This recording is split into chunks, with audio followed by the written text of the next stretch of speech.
Hello friends, আমি টিনা দত্ত টিনু আরেকটা নতুন ব্লগ তোমাদের জন্য নিয়ে এসেছি। আশা রাখছি ভালো লাগবে তোমাদের। স্কিপ করো না বন্ধুরা, দেখতে থাকো। দেখো আজকে আমি কি রান্না করছি। ভিডিও দেখে বুঝতেই পারছো যে আমি ডিমের কারি করতে চলেছি। তো দেখো আমি কিভাবে রান্নাটা করি। প্রথমে একটু তেল দিয়ে দিলাম, বেশি তেল দিইনি, একটু কম করে তেল দিয়ে দিলাম। তার সাথে লঙ্কা আর পেঁয়াজগুলো দিয়ে দিলাম।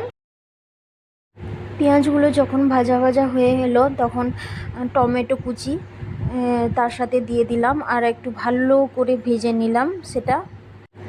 এবার মশলা যা ছিল আদা রসুন বাটা, জিরে গুঁড়ো, লঙ্কা গুঁড়ো, কাঁচা লঙ্কাও দিয়েছিলাম তার সাথে। তারপর ভালোভাবে সেগুলো পেস্ট করে দিয়ে দিলাম।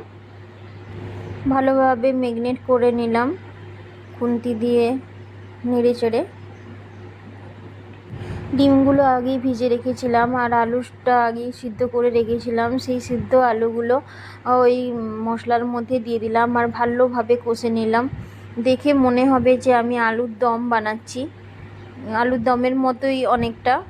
ডিমটা যদি না দিই তাহলে আলুর দমের মতোই লাগবে খেতে।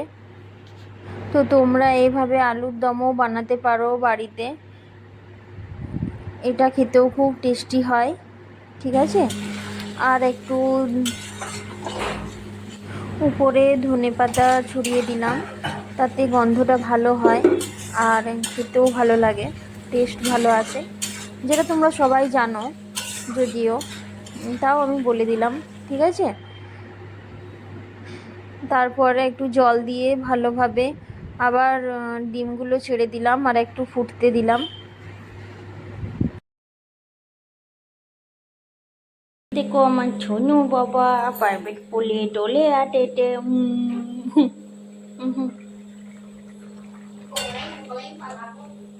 বদনাং বদনাং।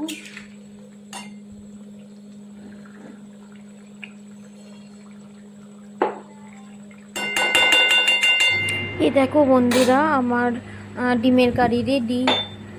তো তোমাদের আমার ভিডিওটি দেখতে কেমন লাগলো অবশ্যই জানাবে। ওকে, থ্যাঙ্কস ফর ওয়াচিং। ভালো থাকবেন সবাই। Tata, bye bye.